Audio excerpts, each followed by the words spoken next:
जय श्री राम मित्रों, क्या आप जानते हैं भगवान श्री कृष्ण की पीठ के दर्शन करना शास्त्रों में क्यों वर्जित माना गया है। सनातन धर्म के वैदिक और पौराणिक शास्त्रों में पूजा पाठ से संबंधित अनेक निर्देश दिए गए हैं। शास्त्रों में दैनिक कर्म से लेकर पूजा प्रणाली और देव दर्शन तक निर्देश दिए हुए हैं। शास्त्रों में कुछ निर्देश देव स्थान जाने को लेकर भी वर्णित हैं।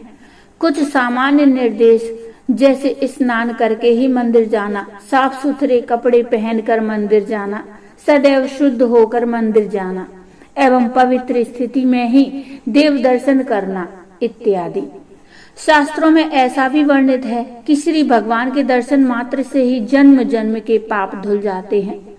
रामायण में भगवान श्री राम ने स्वयं कहा है कि जैसे ही जीव मेरे सन्मुख होता है तो उसके एक नहीं बल्कि करोड़ों जन्मों के पाप नष्ट हो जाते हैं।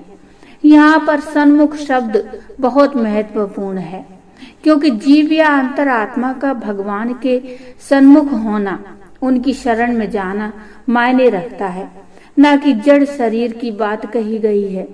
सन्मुख होई जीव मोहि जबहि, जन्म कोटि अगनासहि तबहि।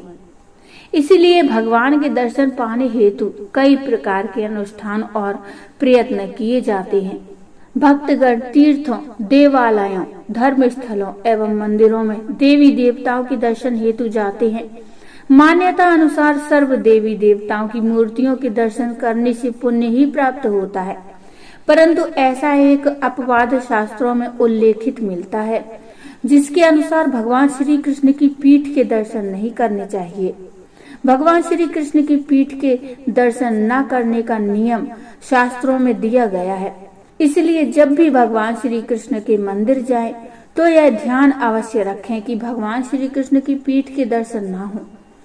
भगवान श्री कृष्ण की पीठ के दर्शन न करने से संबंधित जो कथा आती है वह इस प्रकार है। एक बार जब भगवान श्री कृष्ण जरासंध से युद्ध कर रहे थे, तब जरासंध का एक साथी असुर काल्यवन भी उनसे युद्ध करने आ पहुंचा।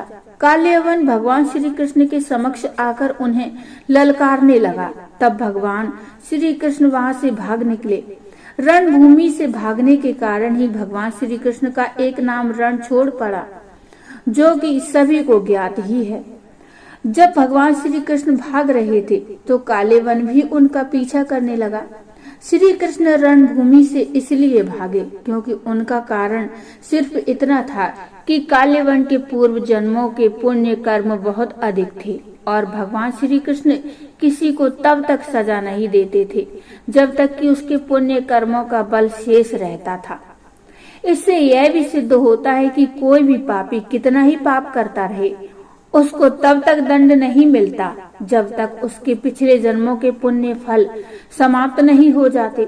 यही कारण है कि हमें आज के समय में पापी और अधर्मी ही ज्यादा सुखी नजर आते हैं। वास्तव में वह कितना ही पाप करे, उनको तब तक कोई दंड नहीं मिलेगा जब तक उनके पिछले पुण्य शेष पड़े हैं। काल्यवन भगवान श्री कृष्ण की पीठ को देखते हुए उनके पीछे भागने लगा। वह इसी तरह काल्यवन का अधर्म बढ़ने लगा, क्योंकि भगवान की पीठ पर अधर्म का वास होता है। इस प्रकार काल्यवन का अधर्म बढ़ते बढ़ते जब उसके पुण्य का प्रभाव समाप्त हो गया, तब भगवान श्री कृष्ण एक गुफा में चले गए, जहां मुचुकंद नामक एक राजा निद्रासन में था। मुचुकंद को देवराज इंद्र का वरदान प्राप्त था कि जो कोई भी राजा को निद्रा से जगाएगा, उस पर राजा की दृष्टि पड़ते ही वह जलकर भस्म हो जाएगा। काल्यवन ने राजा मुचुकंद को श्री कृष्ण समझकर उठा दिया और राजा मुचुकंद की दृष्टि पड़ते ही काल्यवन भस्म हो गया। अतः भगवान की पीठ के दर्शन नहीं करने चाहिए, क्योंकि इससे पुण्य का प्रभाव खत्म हो जाता है और व्यक्ति के अंदर अधर्म बढ़ता है।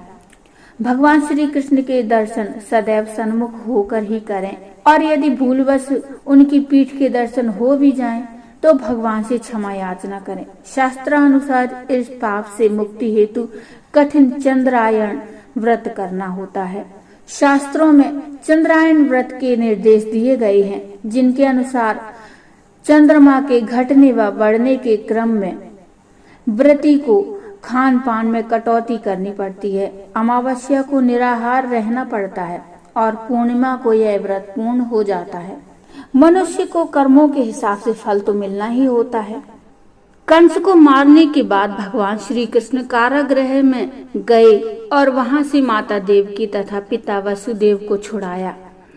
तब माता देवकी ने भगवान कृष्ण से पूछा, बेटा तुम भगवान हो, तुम्हारे पास असीम शक्ति है, फिर तुमने 14 साल तक कंस को मारने और हमें यहाँ से छुड़ाने की प्रतीक्षा क्यों की? भगवान श्री कृष्ण ने कहा, क्षमा करें आदरणीय माता जी, क्या आपने मुझे पिछले जन्म में 14 साल के लिए वनवास में नहीं भेजा था? माता देवकी आश्चर्यचकित हो गई और फिर पूछा, बेटा कृष्ण, यह कैसे संभव है? तुम ऐसा क्यों कह रहे हो? भगवान श्री कृष्ण ने कहा, माता आपको अपने पूर्व जन्म के बारे में कुछ भी स्मरण नहीं है, परंतु तब आप कैकेयी थी और आपके पति राजा दशरथ जी थे। माता देवकी ने और ज्यादा आश्चर्यचकित होकर पूछा, फिर महारानी कौशल्या कौन थी? भगवान कृष्ण ने कहा, वही तो इस जन्म में माता यशोदा हैं। 14 साल तक जिनको पिछले जीवन में माँ के जिस प्यार से वंचित रहना पड़ा था, वह उन्हें इस जन्म में मिला है। अर्थात प्रत्येक प्राणी को इस मृत्यु लोक में अपने कर्मों का फल भोगना ही पड़ता है। यहाँ तक कि देवी देवता भी इससे अछूते नहीं हैं। अतः अहंकार के बंगले में कभी प्रवेश नहीं करना चाहिए और मनुष्य की झोपड़ी में जाने से कभी संकोच नहीं करना चाहिए। भगवान कृष्ण कहते हैं, जीव की आवश्यकताएं तो पूरी हो जाती हैं, किंतु उसकी पल रही तृष्णाएं कभी पूरी नहीं हो सकती। परम दिव्य सत्य कृष्ण भगवान ही हैं। सारी गीता एवं समस्त वेदों का भी अभिमत है कि भगवान कृष्ण इस पर तत्व की पराकाष्ठा है, उनसे बढ़कर कुछ नहीं है। जगत के किसी भी भोग्य पदार्थ की तृष्णा मनुष्य को बंधन में डाल देती है। तृष्णा हो तो एक प्यारे मनमोहन के मुख कमल दर्शन की हो, जिससे त्रिविध तापों का सदा के लिए नाश हो जाता है। परंतु वह तृष्णा उन्हीं भाग्यवानों को नसीब होती है जो भोगों की तृष्णा को विश्वत त्याग देते हैं। मित्रों, आपको एक सच्ची घटना बताते हैं।